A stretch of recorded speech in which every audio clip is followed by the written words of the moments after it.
সবাইকে আমার happy mistakes চ্যানেলে স্বাগত। আজ আমরা খুবই সহজ একটা লেসন নিয়ে ডিসকাস করব। খুবই সহজ, তারপরেও যখন আমরা প্র্যাকটিক্যালি সেটাকে ব্যবহার করতে যাই তখন দেখা যায় একটা কোথাও যেন কিন্তু ভাব কাজ করে। কি সেটা? Let's see. দেখো তো বোর্ডে কী লেখা আছে। একদিকে লেখা আছে মিরাজ, একদিকে লেখা আছে হোয়াটস, রাইট?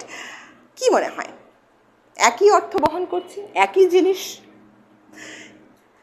আদতেই নয়। যেখানে মিরাজ লিখেছি এটা এই এসটার ব্যবহার, এটাকে হচ্ছে অ্যাপোস্ট্রফ, অ্যাপোস্ট্রফিক।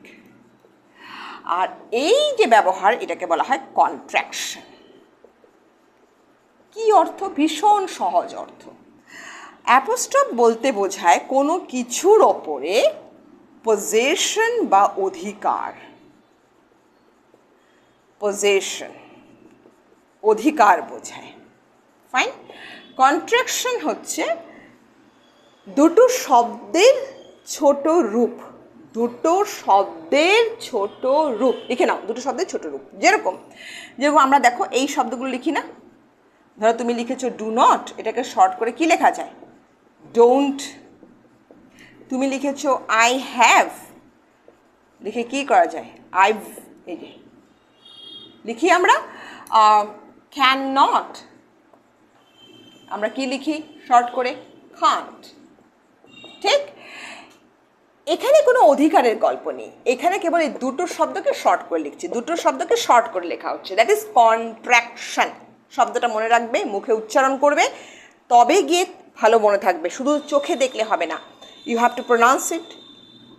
ফাইন। কন্ট্রাকশন। অ্যাপোস্ট্রফের ক্ষেত্রে আমরা এখানটাতে আজকে মেইন ফোকাস করব। কারণ কি, অনেক সময় এই যে অ্যাপোস্ট্রফ এটা এসের আগেও ব্যবহৃত হয়, অনেক সময় এসের পরেও ব্যবহৃত হয়। এর গল্পটা ভালো করে বুঝবো।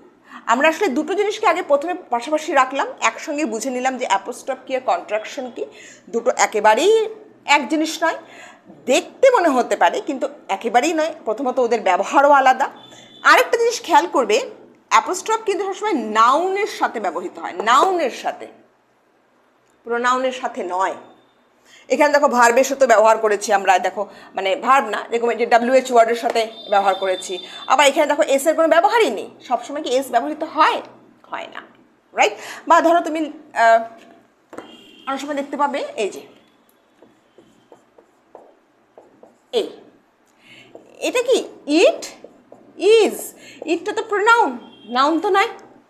নাউনের সাথে কিন্তু অ্যাপোস্ট্রফ যেটা ব্যবহার হয়, সেটা যেটা তুমি দেখতে পাও সেটা কিন্তু অ্যাপোস্ট্রফ, সেটা কিন্তু কন্ট্রাকশন নয়। এই জায়গাটা ক্লিয়ার? এবার আমরা যেটা ক্লিয়ার করব যে এসের আগে পরের গল্পটা কি।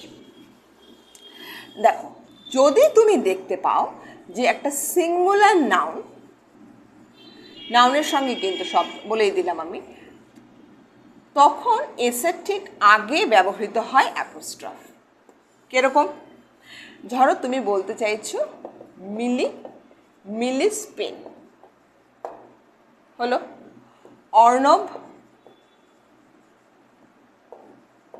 অর্ণবস বক্স, হলো।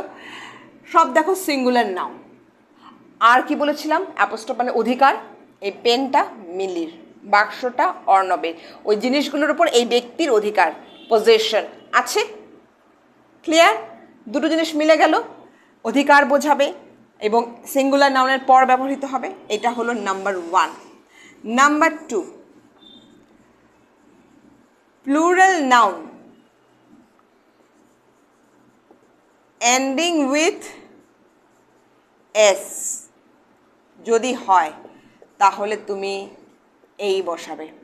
উদাহরণ নিই, লেডিস কম্পার্টমেন্ট। আমি কোথাও অ্যাপোস্ট্রফি দিলাম না, সেটা দেখছো নিশ্চয়ই। আগে বুঝিয়ে নিই তারপর বলবো। আগে আমায় বলো তো, এই যে লেডি এটা সিঙ্গুলার, ওর বহুবচন বা প্লুরাল কি? Ladies, no doubt. আমার কথাটা কি, plural noun ending with, sorry এখানটা স্পেলিংটা গন্ডগোল হয়েছে, এন্ডিং উইথ মানে শেষ হবে, প্লুরাল নাউন শেষ হবে কি দিয়ে, এস দিয়ে, সেই নাউনগুলোর ক্ষেত্রে আমি অ্যাপোস্ট্রফ দেখো কোথায় বসাবো বলেছি, এরপর। তুমি আবার ভুলেও আবার এরকম করে ফেলো না, এই লেডিস লিখলাম আবার একখানা এস লিখলাম, তারপর আমি সেটা মোটেও বলিনি। আমি বলেছি সেক্ষেত্রে তুমি এস, এস তো রয়েইছে রে বাবা, তুমি তারপরে বসাবে অ্যাপোস্ট্রফটা। এবার তুমি আসো এটার ওই অর্থটা দেখি, যে অধিকার। এই যে ট্রেনে যে কম্পার্টমেন্ট থাকে, লেডিস কম্পার্টমেন্ট, সেটাতে কি একজন নারী একজন মহিলার অধিকার সেই উঠবে? তা তো নয়, সমস্ত মহিলারাই উঠছে। অর্থাৎ ওই কামরাটার ওপর একের অধিক প্লুরাল নাম্বার তার অধিকার রয়েছে, তাদের অধিকার রয়েছে, তাই তো? তাহলে আমি কি দেখছি, যে প্লুরাল নাউন যখন এস কারণ কি সবসময় কি এস যুক্ত করলেই প্লুরাল হয়? তুমি বলবে হ্যাঁ সবই তো হয়। কী করে? Tooth teeth, mouse mice, child children, ox oxen, কোথায় প্লুরালে এস যুক্ত হচ্ছে? সবসময় এস হয় না। এস যদি যুক্ত হয় আর মিলি, কখনোই এগুলো প্রপার নাউন, এগুলো কখনোই এরকম হবে না। এটা তুমি লিখে ফেলছো, তুমি ভাবছো হ্যাঁ এই তো লিখে দিয়েছি, এটা তো মানে কোনো অর্থই বেরোবে না। কোনো একটা প্রপার নাউনের ক্ষেত্রে অবশ্যই এস এর আগে বসবে অ্যাপোস্ট্রফ। ক্লিয়ার? এবার কমন নাউনের ক্ষেত্রে যখনই বহুবচন করছি আমরা, বহুবচন করবার পর কোনো জিনিসের ওপর একের অধিক মানুষের অধিকার বোঝালে তখন এসের পরে অ্যাপোস্ট্রফ হবে। যেমন ধরো মেয়েদের স্কুল, অনেক সময় দেখা যায় যে ইভেন আই কার্ডে পর্যন্ত নাম ধরা রয়েছে, কোনো একটা স্কুলের নাম এইভাবে লেখা রয়েছে গার্লস স্কুল। একেবারেই ভুল। একটি মেয়ের স্কুল নাকি ওটা? একটি মাত্র মেয়েই ওখানে পড়বে? তাহলে কি হবে? গার্লস, ধরো গার্লস স্কুল, ছেলেদের হোস্টেল, কী হবে স্পেলিং? বহুবচন বয়েজ, তাহলে তারপর হোস্টেল, আর হবে প্রবলেম এই নিয়ে। দেখতে পাচ্ছ এদিকে তো রুলস বাদ দাও, তুমি এদিকে প্যাটার্নটা দেখো। বহুবচন কোনো জিনিসের ওপর একের অধিক মানুষের অধিকার রয়েছে, আর সেই বহুবচনটা এস দিয়ে শেষ হচ্ছে, তার মানে অ্যাপোস্ট্রফটা তারপরে পড়বে। এইবার এটা দেখো, প্লুরাল নাউন এন্ডিং, এখানে নট লিখবে আগে, নট এন্ডিং উইথ এস।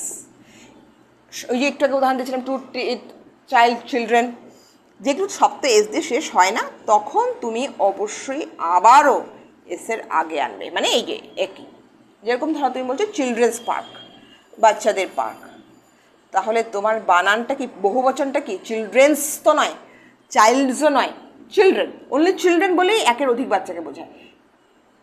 এই পার্ক। ক্লিয়ার? এবার একটা প্রশ্ন করি, যেটা প্রতি বছরই 10 জনের মধ্যে 7-8 জন স্টুডেন্টেরই গণ্ডগোল হয় বা একটা ডাউট হয়। সেটা হচ্ছে 5th সেপ্টেম্বর টিচার্স ডেতে টিচারকে কার্ড দেবে, কিংবা স্কুলে বা ব্যাচে বোর্ডে সুন্দর করে লিখবে টিচার্স ডে। এবার একটা বিরাট কনফিউশন, লিখবোটা কি? বলো দেখি, এখন তোমরা আমায় জানাও, কমেন্টে জানাও যে তুমি কি লিখবে। দেখি তোমরা আদতে কিছু যদি এই লেসন থেকে তোমাদের যদি উপকার হয়ে থাকে, কিছু যদি আমি শেখাতে পেরে থাকি, আমি জানি না আমি কতটা সক্ষম, তোমরা নিতে পারছো কিনা তার থেকে বড় কথা যে আমি কতটা ক্যাপেবল। তো যদি কিছুটা তোমাদের সাহায্য করে উঠতে পারি আমি এই লেসনের মাধ্যমে, তাহলে তোমরা আজকে টিচার্স ডে এটা ঠিকঠাকই লিখবে কমেন্ট বক্সে, লিখে আমাকে জানাও। সবাই ভালো থেকো, and yes, keep making mistakes, keep learning.